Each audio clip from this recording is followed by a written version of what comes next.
Now, the digital asset and blockchain innovation ecosystem in Ghana is gradually evolving, especially with conversations surrounding its innovation regulation and also investor protection.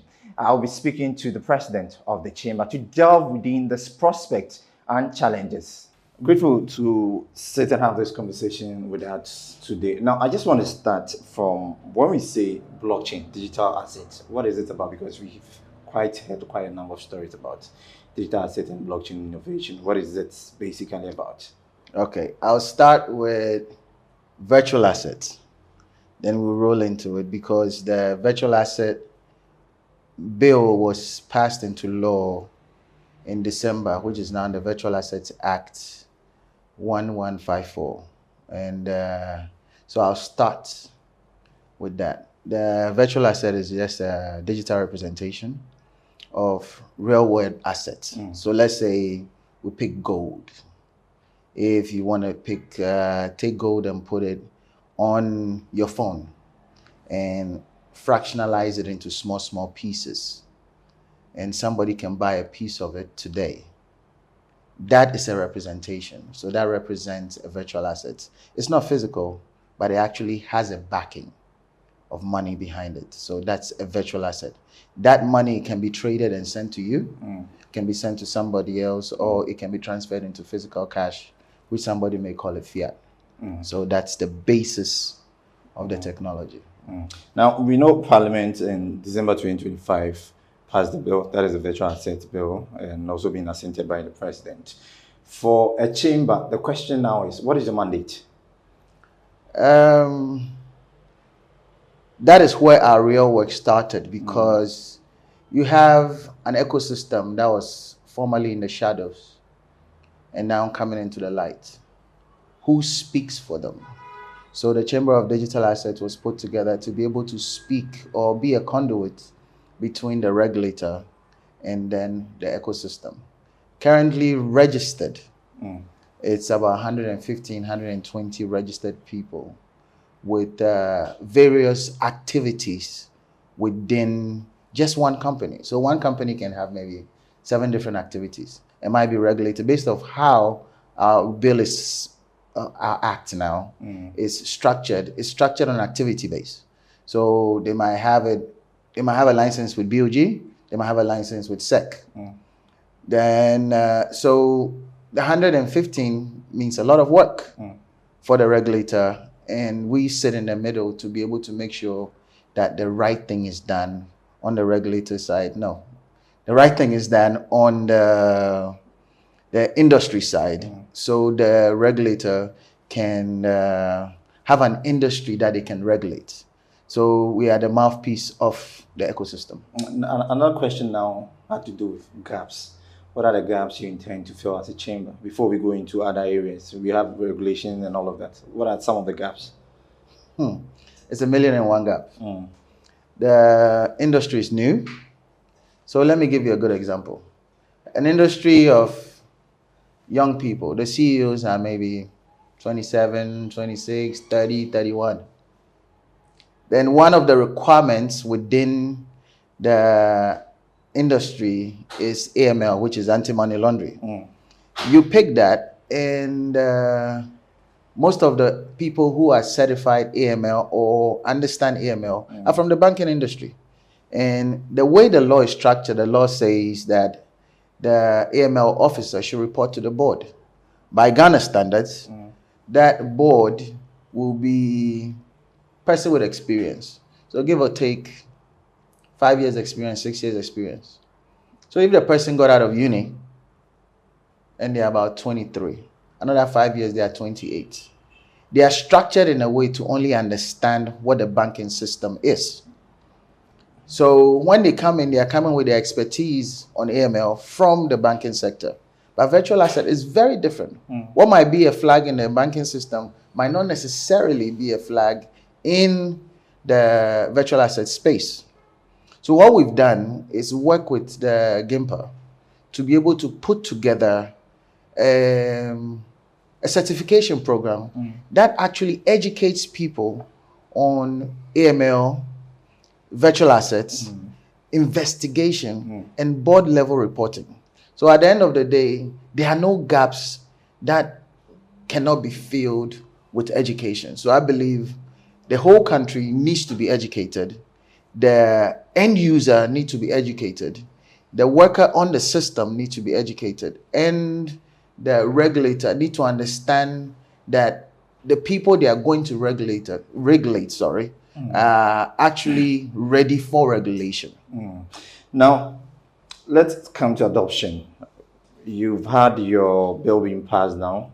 How would you describe the state of digital assets and blockchain innovation with respect to adoption in our part of the world? We are getting into an industry, a $1 trillion industry. Sending money from here to, let's say, France takes a while, but this virtual asset makes that easy. I'll give you a couple of examples.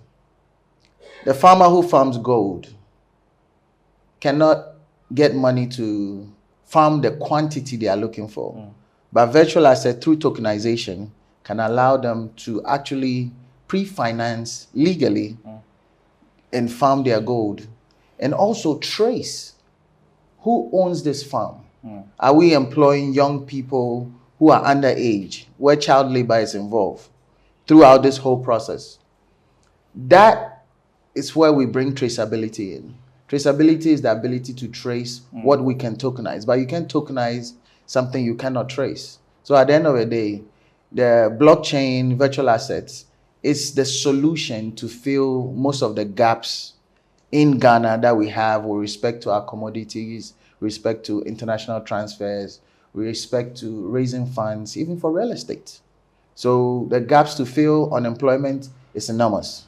The gaps on the young people being employed, so many of them. You are talking builders, you are talking engineers, you are talking investigators, you are talking people who even go to court and report because they are experts in these fields. So we can do a lot in this field.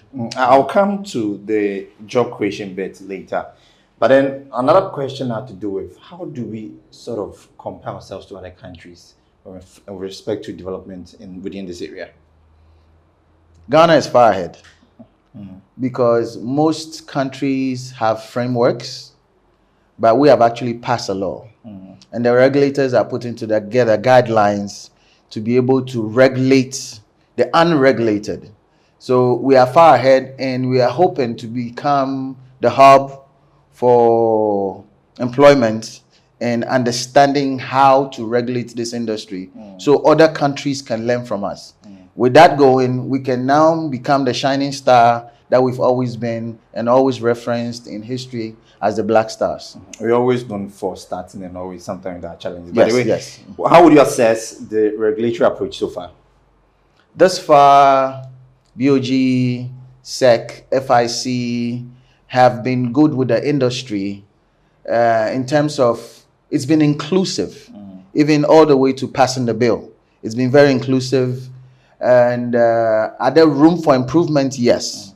And the industry is ready to help bridge that gap of inclusiveness. What have been the challenges with respect to engagement with the Bank of Ghana, Securities and Exchange Commission and all of that?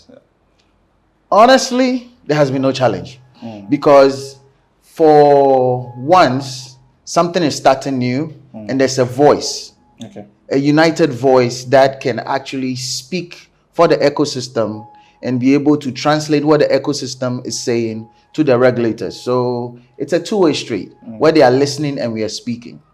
How do we have blockchain contribute to our economy? I know that there have been conversations with respect to job creation, but then from your point of view, which areas do you think having digital asset, blockchain innovation, and all of that, how does it contribute largely to our economy? I'll give you an example, then you make sense of it with your viewers. Gold. Okay. Gold board, for instance, has a gold jewelry. How many people can actually afford that jewelry? Not to ask you the question, but if you think about it, historically, the farmer who went to do galamsey, which we are trying to stop, finished and sold the gold for, let's say, 200 Ghana cedis. The small nuggets they got. They use it to eat at the end of the day. What they have left is 5 cedis. What next? The next thing is they're going to continue doing that same exact thing. But if we had a situation where that small gold, the person who was farming the gold has a phone, and they can go through TikTok and all the social media. But how about we teach them to be able to invest? And with that, it returns back into the economy. So we take that small gold that Gold Board had, we digitally place it on your phone and break it into small fractions. That 50 cedis that you had left from feeding from the last 200 gold that the young boy who went to sell nuggets left. They use their Momo and buy a token of that. When they buy it, at the end of the day, when value of gold is going up, they also are also going up in value. So you put 50 cedis in and it's going up in value. Pick somebody who has more money, but they have dollars in the bank account. What if they take that dollar, which Ghana is actually doing very well by holding strength to the Ghana cedi. So instead of holding reserves in your dollar by individuals, you can actually hold reserve in gold. So in that way, when the value of gold is going up, the value of your investment is also going up. So this ecosystem is built to help us grow ourselves as individuals and grow the country as a whole. Right. So on the bit of economy and on the back of that, I just want to look at the opportunities with respect to job creation. What does digital asset and blockchain innovation present to, especially the young people in the country? The last census said there are upwards of a couple of millions of unemployed youth. And as far as I know, the average Ghanaian is very educated. What we can do in this ecosystem is to develop more Web3 developers, more educate them into Web3, because that's the next step. Like we used to have DVDs, then we have an upgrade of DVD into Blu-ray, then now you have MP4s and all of that. Then upgrade of Web 2 is Web 3. Developers who used to program in SQL can now program on blockchain. The understanding and the shift is much easier for developers. So I would advise developers today to start looking into learning Web 3. So in that way, when the companies come in, they'll have developers that they can quickly pick on, instead of inviting their own developers in to come and work on local things instead of having our own local content. That's one. When the system is developed, we will need auditors to be able to audit what is going on, because we are talking about your money, you're talking about my money in this system. So at the end of the day, there has to be checks and balances. So we need blockchain auditors, virtual asset auditors in this system. So I will encourage the young people, this is an opportunity to jump and work in this environment. From auditors, then you have marketing people, because it's new. And there'll be a lot of people influx into it. But the rule within the act is very clear. You need to understand how to market this product in order to reach the people without putting them at risk. So those are some of the things that will be coming into the environment, including update of legal. The lawyers who are, there are a lot of lawyers in Ghana. I believe the Chief Justice recently said there will be no, the 2 cohorts are now going to be October cohort, and then I think the May cohort that he actually separated, and they're actually deregulating the legal frame to move it to the different schools and all of that. That means there will be more influx of legal people within Ghana. What is best than to have an army of legal people who understand this ecosystem? Bring a company from outside in. the first thing they are looking for is, how do I set up? How do I open a bank account? What are my share structures going to look at? But if somebody, a lawyer, understands the ecosystem and how it operates, it's easier for them to be consulted than the company coming in and making a lot of mistakes. That will be costly to them and to the Ghanaian. But is the chamber targeting the number of people within the next 5 years? Let's say 2,000 people for jobs and all of that? In December, before the law passed, we started a 500 builder program with Binance and other engineers from other companies. The idea for it was to have the engineers volunteer their hours to teach individuals how to build. But the understanding of it was very minimal. So we didn't get to the number of people that we needed. The one or two that we were able to train are still in the field now. So Ghana is developing. Currently, we are working with GIMPA to be able to get an understanding in level 1 of what this whole virtual asset is about. What is AML? What are my compliance obligations? So that's level 1. On the level 2, you would have a compliance officer trained and certified by an institution in Ghana, like GIMPA. So at the end of the day, we are not going outside to go and do an AML officer training. That is not geared for us, but we are training people in Ghana that at the end of the day, we will be able to say, yes, this is for us, by us. Now, I remember last Wednesday, the governor of the Bank of Ghana met the heads of banks, and he made mention of the fact that this is not in any way going to be a different space altogether. And this is definitely going to help in financial inclusion. I don't know how you guys also intend to support this agenda from your point of view. Financial inclusion is like, I like making scenarios so people can understand. Financial inclusion is like a well-dressed gentleman. You have your shirt, you have your shoes, you have your tie, you have your pants. Let's say the bank is your shirt. Then the PSPs are your pants. We complement and we come in as the suit. We complement each other to make the ecosystem look beautiful. Because at the end of the day, we are a financial institution, and each one of them is doing a different thing to take part in that multi-trillion-dollar industry. At the end of the day, we are the new children that are in town. The banking institution has been around for a long time. It's not a competition. It's a complementary service that we are offering to both the PSPs and the banks. But how are you collaborating with them? The banks are always going to be custodians of the physical cash. And we understand the electronic services. And we get things done faster. Pick your children, for instance.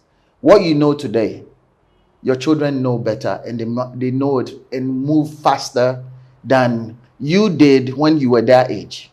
So at the end of the day, the younger person has to learn from the older person as much as the older person learns from the younger person. That is the industry we find ourselves in. But are foreign investors showing interest within this space? I mean, within what we've seen so far? Africa is the new globe or the new destination for financial inclusion. Everybody is coming here because we accept our own. Pick Momo, for instance. We didn't think Momo would be here. And at the end of the day, we did not include ourselves in the structures that brought Momo this far. So I'm glad that Ghana is accepting virtual assets to the extent it has. Going back to your question, are foreign investors showing interest? They are showing a lot of interest. But the way the law is structured to protect the Ghanaian while including the foreign investor. So our target today as a chamber is not necessarily the foreign investor, although we need them, but it's to make sure we strengthen the voice for the average Ghanaian. There has been a major concern with respect to this space. There's a huge misinformation out there with respect to crypto, Bitcoin, and all of that. How is the chamber addressing this?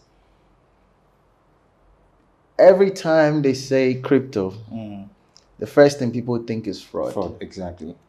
But that was when there was no regulation. Regulation is in place to protect the end user. Would there be bad nuts in the system? Yes.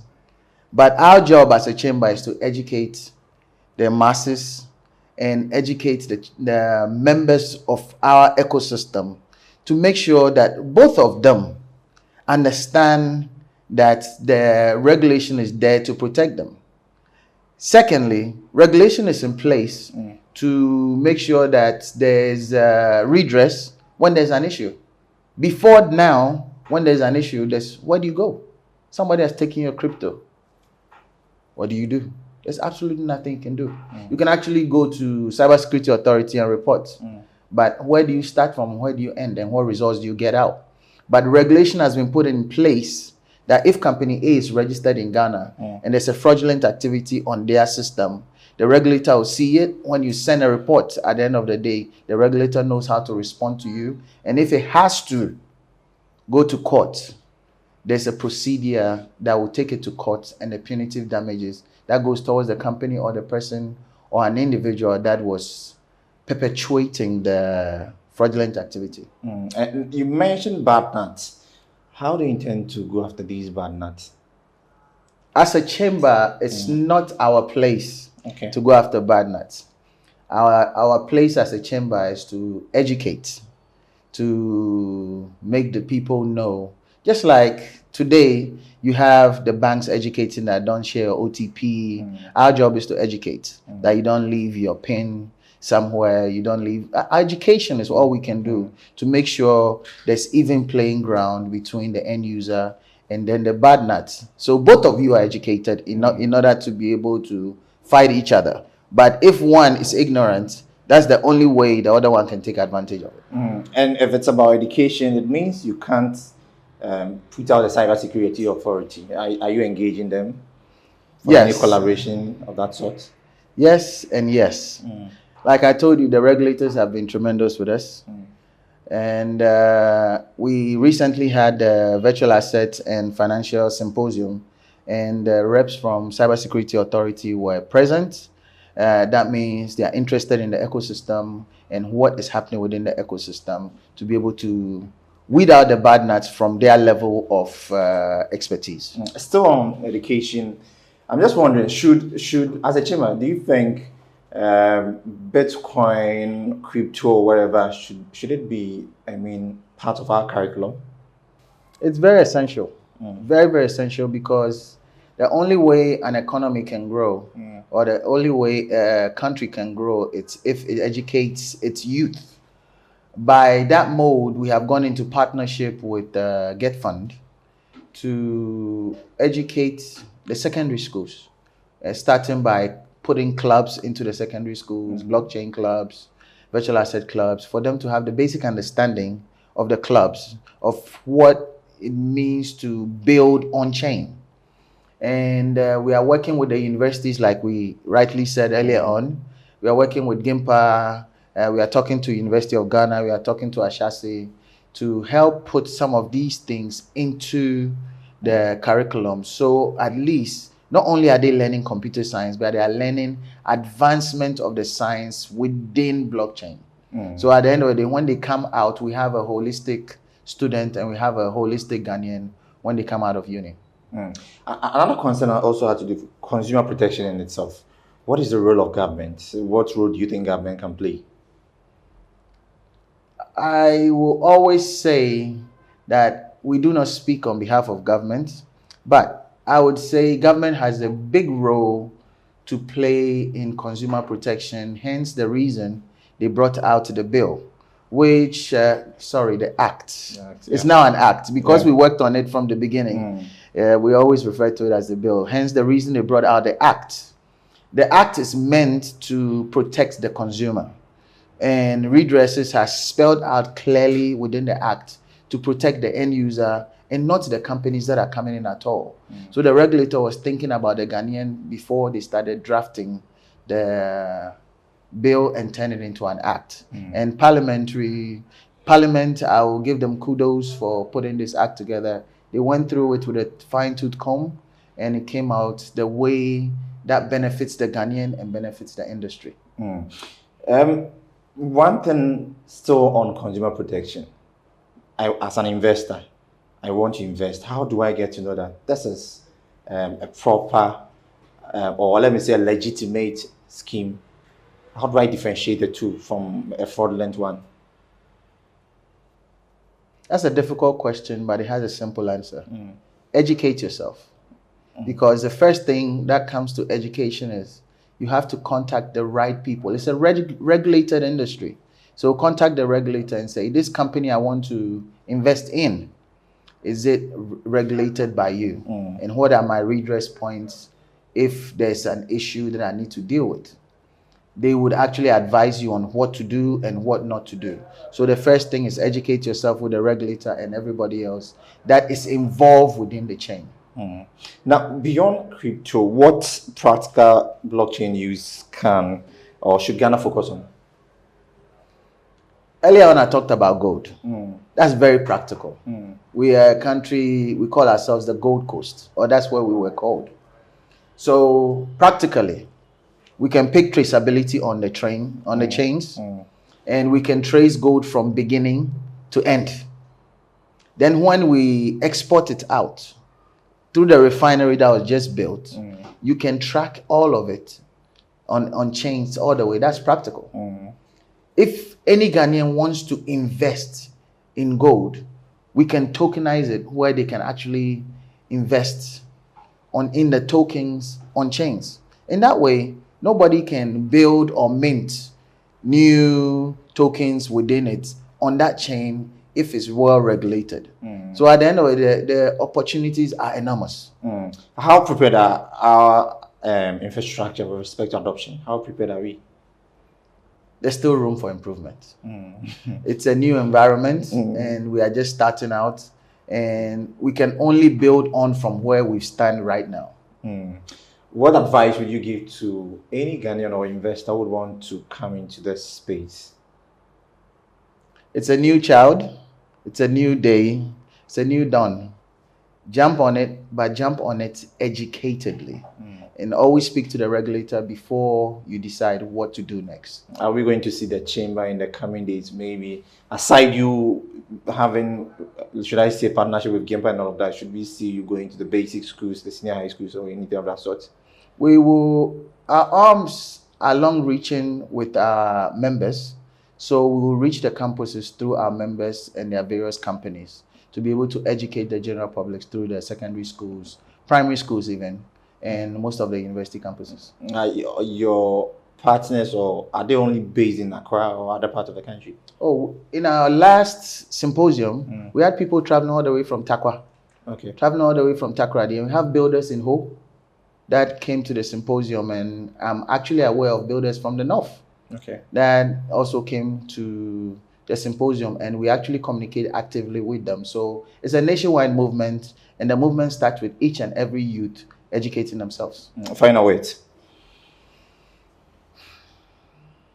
Ghana is at a place where it can position itself to be the shining star of Africa once again, to be the hub of education in blockchain, and to be the financial hub where the neighbors, the nations around us, and even the West can learn from us, because we are small enough to build big things and make people understand, because first and foremost, we are brothers and we are sisters, as we call ourselves on a daily basis.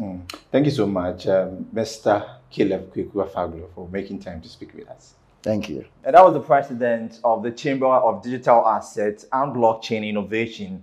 And he's in the person of Kweku Afaglo. I mean, he's been sharing insight with respect to this particular sector, the prospects, the challenges.